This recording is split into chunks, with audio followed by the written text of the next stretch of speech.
नमस्ते। कभी सोचा है कि कोई एक दिन एक ही समय में विदाई और स्वागत दोनों कैसे हो सकता है?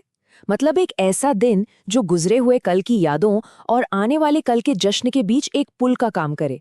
सुनने में थोड़ा अजीब लगता है ना? खैर, आज हम महालय के इसी अनोखेपन को समझने की कोशिश करेंगे। तो देखिए, महल्ले का जो पूरा सार है ना, वो इसी ड्युअलिटी, इसी दोहरेपन में छिपा है। सोचिए, एक तरफ तो हम अपने पूर्वजों को एक बहुत ही, आप कह सकते, गंभीर विदाई दे रहे हैं, और ठीक उसी समय दूसरी तरफ हम देवी का खुशी खुशी स्वागत भी कर रहे हैं।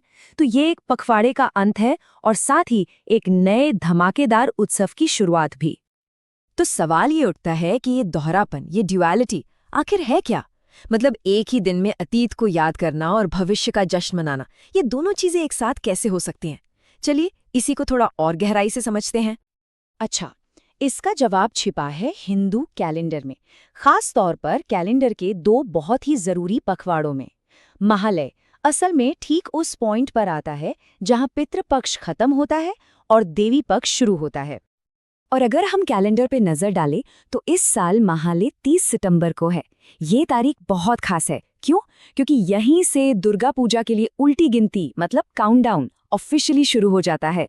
ठीक 7 दिन बाद ही तो है दुर्गा पूजा। तो फिर ये दो पखवाड़े हैं क्या जिन्हें महालय एक पुल की तरह जोड़ता है? असल में कहानी यहीं से दिलचस्प होती है। यहीं पर विदाई और स्वागत की वो दो बिल्कुल अलग अलग भावनाएं आकर एक दूसरे से मिलती हैं। तो देखिए, कहानी की शुरुआत होती है पितृपक्ष से। जैसा कि नाम से ही जाहिर है, पूर्वजों का पखवाड़ा। ये वो समय होता है जब उन आत्माओं को याद किया जाता है, उन्हें श्रद्धांजलि दी जाती है जो अब इस दुनिया में नहीं है। इस दौरान सुबह सुबह लोग नदियों के किनारे तर्पण जैसे बहुत ही गंभीर अनुष्ठान करते हैं।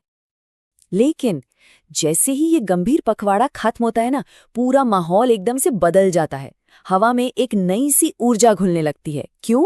क्योंकि महालय के दिन से शुरू हो जाता है देवी पक्ष।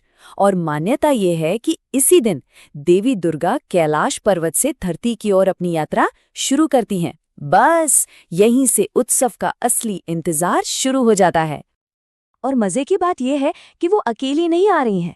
माना जाता है कि देवी दुर्गा अपने बच्चों लक्ष्मी, सरस्वती, कार्तिक और गणेश के साथ आती हैं। इससे उनका आना और भी ज्यादा एक फैमिली रियूनियन जैसा, एक पारिवारिक उत्सव जैसा महसूस होता है। अब देखिए, बंगाल की बात करें तो वहां महालय सिर्फ एक तारीख या एक दिन नहीं है। नहीं, ये उससे कहीं बढ़कर है। ये एक बहुत गहरी भावना है। और इस भावना की ना एक आवाज भी है। एक ऐसी आवाज जो हर साल बिना चूके गूंजती है। इसीलिए कहा जाता है बंगालियों के लिए एक भावना। ये सिर्फ 3 शब्द नहीं है, ये महालय का पूरा सार है। ये एक ऐसा इमोशनल एक्सपीरियंस है जो पीढ़ी दर पीढ़ी लोगों के दिलों में बस चुका है। तो ये भावना आती कहाँ से है? इसका केंद्र है एक आवाज। वो जादुई आवाज है बीरेंद्र कृष्ण भद्र की, जो महिषासुर मर्दिनी के उस लेजेंडरी रेडियो ब्रॉडकास्ट में गूंजती है। सोचिए, दशकों से लाखों लोगों के लिए महालय की सुबह का मतलब ही यही आवाज है। और ये कोई आज की बात नहीं है। ये परंपरा बहुत पुरानी है। इसकी जड़ें जाती हैं साल 1931 तक, जब ऑल इंडिया रेडियो पर इसका पहली बार प्रसारण हुआ था। और तब से लेकर आज तक हर साल महालय की सुबह ठीक 4 बजे पूरा का पूरा परिवार एक साथ बैठकर इसे सुनता है। ये एक ऐसी परंपरा है जो कभी टूटी नहीं। तो सुबह सुबह ये जो एक इमोशनल, एक आध्यात्मिक शुरुआत होती है, इसके बाद महालय का माहौल पूरी तरह से बदल जाता है। जैसे जैसे दिन चढ़ता है, हवा में उत्सव की एक अलग ही एनर्जी घुलने लगती है। ये साफ संकेत होता है कि बस दुर्गा पूजा अब आने ही वाली है। इसको ऐसे भी समझ सकते हैं कि महालय जो है वो बंगाल के सबसे बड़े त्योहार दुर्गा पूजा का ऑफिशियल कर्टन रेजर है।